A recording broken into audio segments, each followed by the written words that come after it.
মাননীয় মন্ত্রী যিনি আমাদের সঙ্গে, প্রথমে আমরা জানতাম না রাবার প্রোডাকশন হওয়ার পরে কোথায় আমরা রাবার বিক্রির জন্য উনি এই কেবিকে যা করেছেন, আমি এই কথাটা বলেছিলাম। ফর এক্সাম্পল গান্ডামরি, যেটা আমরা লোকাল বাজার যাত্রা করতে পারি। আমি জানি এই লাল যে চাউল মাইসুই, যেটা আমরা দেখেছি যে একটা ছড়া এখানে, এইগুলিকে কিভাবে উৎপাদন বাড়ানো যায়। এমনিতে এখন এটা 300 টাকা বিক্রি করা হয়, 200 টাকা কম না কেজি প্রতি।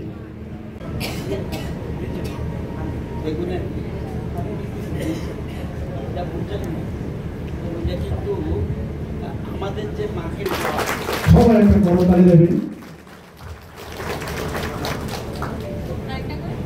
কিন্তু আবার ইয়া না, আমাদের রাজ্য সরকারের মাননীয় মন্ত্রী শ্রী রতনলাল নাথ মহোদয়ের হাত ধরে আমরা তাদেরকে সার্টিফিকেট প্রদান করা হচ্ছে, যা কেন্দ্রীয় সরকারের প্রকল্পের আওতাধীন সার্টিফিকেট। কেন্দ্রীয় সরকার বা রাজ্য সরকার বা কেবিকে আইসিএআর 2001-এ আইন তৈরি হয়েছে। এই প্রথম ত্রিপুরা রাজ্যে কৃষকরা মর্যাদা পাচ্ছে। কিসের মর্যাদা?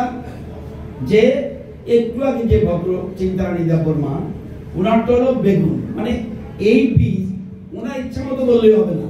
এই বীজ দেওয়ার পরে কেবিকে দিল্লিতে পাঠিয়েছে, দিল্লিতে পাঠিয়ে রিসার্চ করেছে, গবেষণা করে দেখেছে ইয়েস এই বীজ সবচেয়ে ভালো বীজ, সুতরাং এই জন্য ওনাকে সার্টিফিকেট দিয়েছে। এই বীজ নিয়ে এখন আমরা কিন্তু যে কোনো বীজকে কৃষকদের লাগাতে দেই না, কৃষক মেন দিই। ঠিক আছে, থ্যাংক ইউ। যেগুলো সার্টিফিকেট পেয়েছে এটা হলো মুগাই সিম। মুগাই সিম একটু লম্বা ধরনের হয়, আমরা ওখানে দেখে এসেছি মুগাই সিম। এটা বীজের জন্য এখন থেকে যদি কেউ লাগান, আপনারা এটা সরকার কর্তৃক স্বীকৃত, আবার আমার মতো লোকে স্বীকৃত না, বিজ্ঞানীরা স্বীকৃতি দিয়েছে রিসার্চ করে যে এই বীজ লাগালে আপনার ফসল বেশি হবে।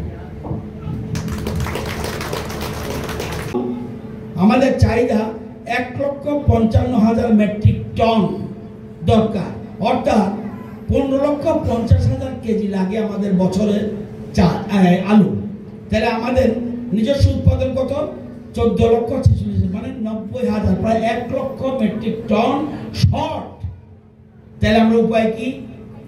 এই জন্য আমরা নতুন ধরনের আলু আমরা আমাদের গবেষকরা চিন্তা করে দেখছে, দক্ষিণ আমেরিকা, পেরু, লিমা, সেখান থেকে একটা টেকনোলজি আনছি আমরা, যে টেকনোলজিতে যেখানে এক কানিতে যদি 4,000 কেজি হয়, সেটা হইব 10,000 কেজি। এটা বলে এআরসি। আজকে এখানে কি এআরসি দিব? আজকে কেন সবারই না তো কি এআরসি কজন পাই? আমরা 2023 থেকে শুরু করছি। কজনকে দিচ্ছি সারা রাজ্যে? 104 জন। এখন গতবার কতজন দিচ্ছি? 24-এ 400 জন। প্রথম দিচ্ছি 104 জন। এটা দিয়ে এই আলু কিন্তু আর আমরা দিব না, তাহলে এই বীজ রাখা নিব, এই বীজ রাখা নিব। এবার আমরা গত বছর দিচ্ছি 400 জন, ফেরাও রাখা দিব, কিছু কিছু সরকার কিনে নিব, আবার রাখা দিব। এবার দিচ্ছি আমরা 5,000 জন, আর আগামী দিব 10,000 জন। অর্থাৎ প্ল্যান করছি আলুর বীজে স্বয়ম্বর হয়ে যাবে আমাদের রাজ্য 28-29-এ, আর বাইরের থেকে কোনো আলুর বীজ কিনা লাগতো না, স্বয়ম্বর। আর খাওয়ার আলুতে আর বাইরের কোনো জায়গায় গোল বাজার আনুক, মহারাজগঞ্জ বাজার আনুক, সেখানে বাইরে থেকে কোনো আলু লাগতো না। আমরা 29-30-এ আলুতে খাদ্যের স্বয়ম্বর হব। এটা আমাদের প্ল্যান করে আমরা এগোচ্ছি, আপনাদের সকলের সহযোগিতা চাই। 1 বস্তা আলু, নীতি আয়োগ এরা ঠিক করে কোন রাজ্য উন্নয়ন করছে আর কোন রাজ্য হয়েছে। আমি ভালো ড্রেস, এক মানুষ গরিব থাকতে,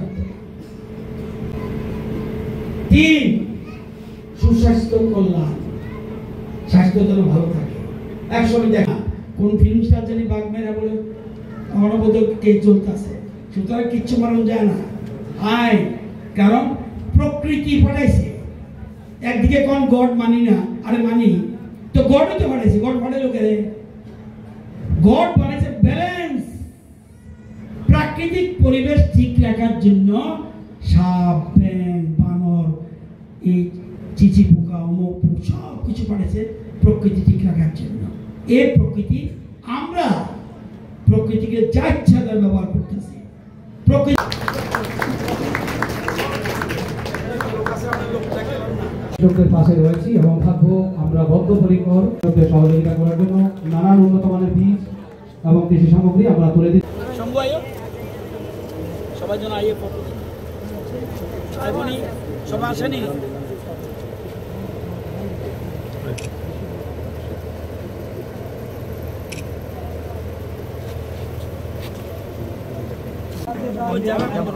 ये तो स्पेशल दी रे एक बार उतर गोबर सर कर सर कोंडा सर ठीक है करें नहीं जा करने बोला चित्त के सामने दाओ आइए आइए